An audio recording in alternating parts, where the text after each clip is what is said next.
Nobody's thinking about you. You walk into a party. You're convinced every single person is staring at you, analyzing your outfit, judging your hair, silently scoring your choice of shoes like some kind of unpaid fashion jury. Reality check?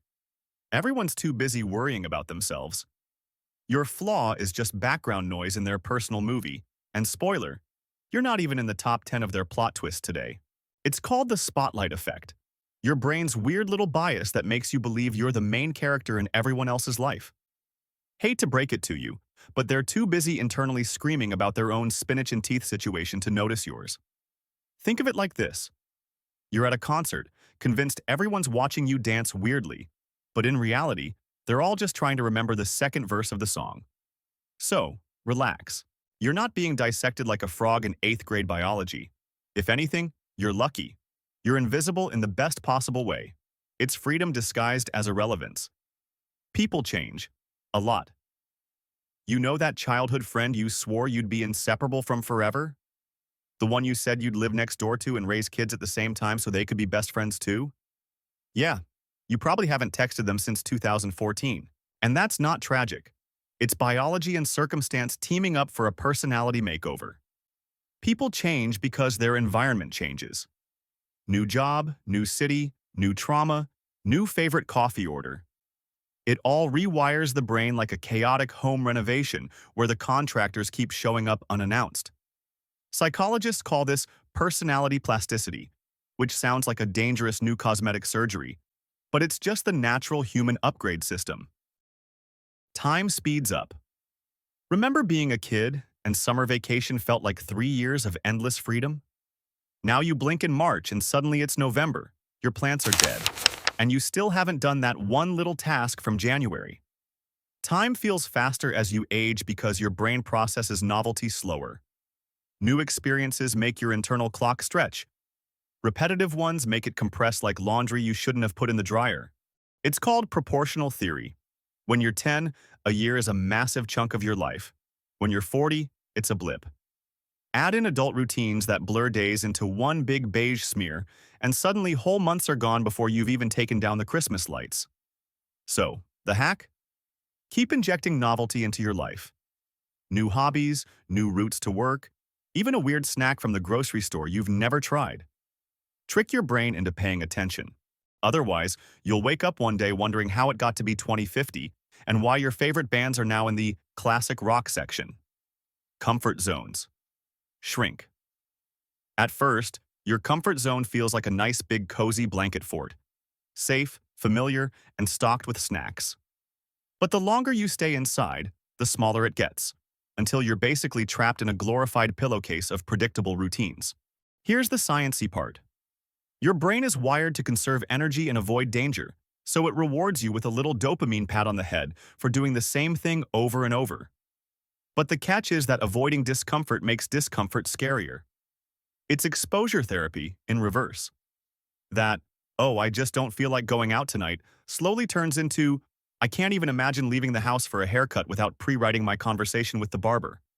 The fix isn't to fling yourself into chaos like a daredevil on caffeine, but to regularly nudge the edges of your comfort zone before it calcifies. Think of it like stretching. Skip it too long and suddenly touching your toes becomes a 2-week training program. Nobody really knows what they're doing. You think adults have it all figured out? Cute. Adorable even. The truth is, every single responsible person you know is winging it. Hard. CEOs, parents, teachers, your doctor, all playing sophisticated guess and check with varying degrees of confidence. There's an actual psychological term for this. Imposter syndrome. It's when competent people still feel like frauds because they assume everyone else is operating on some secret manual they never got. Spoiler, there is no manual. We're all Googling things like, how many bananas is too many bananas at 1 a.m. This realization can either crush you or set you free. If nobody knows what they're doing, you're not behind. You're just on the same confused conveyor belt as everyone else. The difference between professional and clueless is often just better posture and a blazer. Waiting is a trap. You'll travel when you have more money.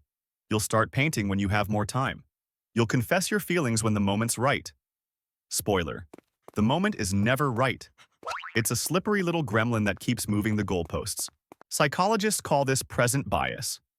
You overvalue the comfort of right now compared to the possible rewards of later. Waiting feels safe because you're not risking embarrassment or failure, but it's really just life disguised as a loading screen. One day you wake up and realize the later you were waiting for is now behind you. Action beats perfect timing 99% of the time. Want to start running? Put on shoes and just walk outside. Want to write a book? Open a blank document and vomit words onto it. You can fix things later, but you can't fix nothing. Basically, stop waiting for your ducks to line up. Ducks are chaotic. Ducks will never line up. You're the villain in someone's story. It's a fun little ego bruise to realize you are definitely the bad guy in at least one person's personal Netflix drama. Maybe you flaked on plans they were excited about. Maybe you accidentally offended them in a group chat. Maybe you didn't do anything wrong at all, but their brain needed a convenient antagonist and, congratulations, you won the role. Psychologically, this is tied to fundamental attribution error, the human tendency to blame other people's behavior on their character instead of their circumstances. You cut someone off in traffic? Whoops, didn't see them. Someone cuts you off? Wow, what a terrible person. We're all starring in our own movies, so naturally, we edit other people's scenes to fit our plot. The takeaway isn't to over-apologize your way through life. It's to accept that you cannot control how other people remember you. Sometimes you're the hero, sometimes you're comic relief, and sometimes you're Darth Vader. And honestly, if you have a decent soundtrack, that last one's not so bad. Happiness is boring. We're sold the idea that happiness is a constant fireworks display of joy. But in reality, it's more like a warm, mildly interesting blanket. Sustainable happiness isn't adrenaline highs. It's contentment. And contentment doesn't make for exciting Instagram reels. This is partly thanks to hedonic adaptation, your brain's default setting that normalizes everything over time. New car?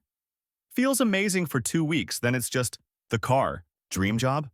You'll still have days where you want to throw your computer into the sun. The human brain is basically an ungrateful roommate that always wants the thermostat adjusted. Realizing this early can save you a lot of restless chasing.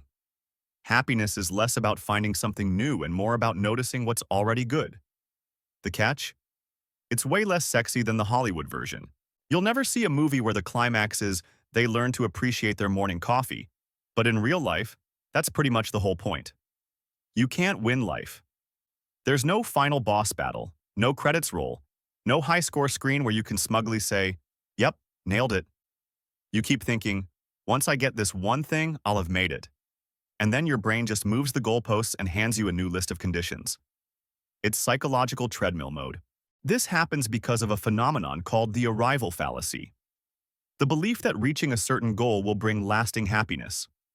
In reality, your brain's like a toddler on Christmas morning, excited for 5 minutes, then immediately asking, "What's next?" You can still have goals, but thinking you'll arrive is like thinking you can finish eating forever. Life's not a competition.